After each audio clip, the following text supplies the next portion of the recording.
जनाब बड़ी ए नबीनी है, ठीक है, औरत बेचारी ते उन्हां दी वालदा है, उन्होंने बेचारी नूं होया फालज, बुजुर्ग औरत है, ठीक है। इन्हां दा बिल्कुल ही कमान वाला कोई नहीं है, ठीक है। ए चेक कर लो जनाब बड़ी घर, ठीक है।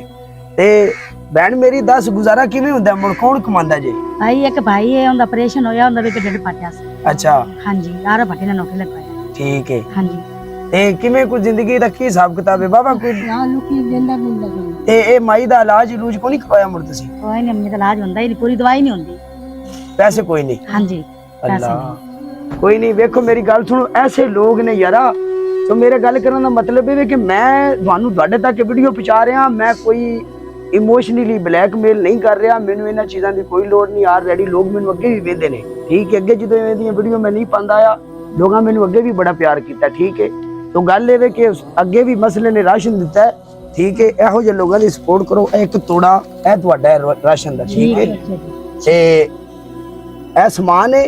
ਬਾਕੀ ਇਹ ਗੱਲ ਹੈ ਤੁਹਾਨੂੰ ਕਿਸੇ ਵੀ ਸ਼ੈ ਦੀ ਲੋੜ ਹੋਵੇ, ਠੀਕ ਹੈ, ਤੁਸੀਂ ਇਹਨਾਂ ਮੁੰਡਿਆਂ ਨੂੰ ਦੱਸ ਦੇਣਾ, ਠੀਕ ਹੈ ਭਾਈ। ਕਿਸੇ ਵੀ ਸਮਾਨ ਦੀ ਜ਼ਰੂਰਤ ਹੋਵੇ, ਖਾਣ ਪੀਣ ਦਾ ਰਾਸ਼ਨ ਅਸੀਂ ਤੁਹਾਨੂੰ ਦਿੱਤੀ ਰੱਖਾਂਗੇ, ਤੁਹਾਡਾ ਮੈਂ ਭਰਾ, ਠੀਕ ਹੈ, ਕੋਈ ਮਸਲਾ ਨਹੀਂ, ਠੀਕ ਹੈ, ਕੋਈ ਚੱਕਰ ਨਹੀਂ। ਉਹ ਇਹ ਬਜ਼ੁਰਗ ਔਰਤ ਉਹਨੂੰ ਫਾਲਜ ਹੋਇਆ, ਉਹ ਮੇਰੀ ਮਾਂ ਹੈ।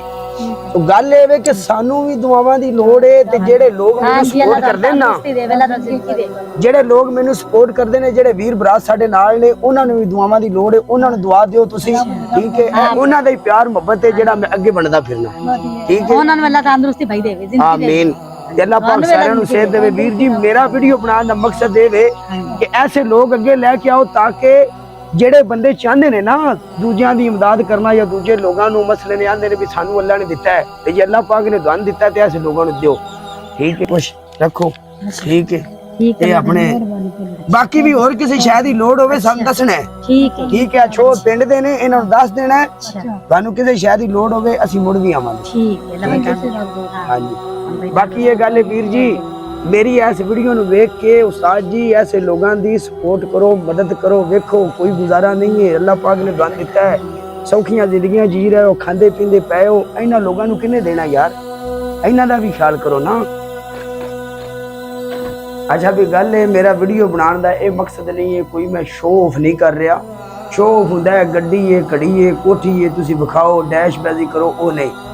ਜਦੋਂ ਮੈਂ ਬਾਹਰ ਨਹੀਂ ਸੀ ਨਾ ਗਿਆ, ਉਦੋਂ ਵੀ ਮਾੜੇ ਲੋਕ ਜਿਹੜੇ ਮੇਰੇ ਨਾਲ ਅਟੈਚ ਸੀ, ਮੈਂ ਸਾਰਿਆਂ ਨੂੰ ਵੇਖ ਕੇ ਗਿਆ ਸੀ। ਅੱਜ ਇਹ ਸੋਸ਼ਲ ਮੀਡੀਆ ਤੇ ਤੁਸੀਂ ਸਾਰੇ ਵੀਰ ਭਰਾ ਨਾਲ ਰਲੇ ਹੋ, ਇੱਕ ਟੀਮ ਬਣੀ ਹੈ ਸਰਕਾਰ, ਤੇ ਮੇਰਾ ਮਕਸਦ ਇਹ ਹੈ ਕਿ ਮੈਂ ਵੀਡੀਓ ਬਣਾਈਏ ਵੀ ਯਾਰਾ ਮਦਦ ਕਰੋ। ਜਿਹੜੇ ਮਾੜੇ ਲੋਕ ਨੇ, ਜਿਨ੍ਹਾਂ ਨੂੰ ਇਸ ਚੀਜ਼ ਦੀ ਸਪੋਰਟ ਦੀ ਜ਼ਰੂਰਤ ਹੈ, ਜਿਹੜੇ ਲੋਕ ਹੱਕਦਾਰ ਨੇ, ਉਹਨਾਂ ਲੋਕਾਂ ਦੀ ਸਪੋਰਟ ਕਰੋ। ਇਹ ਮੇਰੀ ਵੀਡੀਓ ਵੇਖ ਕੇ ਦੂਸਰੇ ਬੰਦੇ ਵੀ ਜਿਹੜੇ ਨੇ ਨਾ, ਯਾਰਾ ਕਿਸੇ ਦਾ ਭਲਾ ਹੋ ਜਾਏ, ਠੀਕ ਹੈ।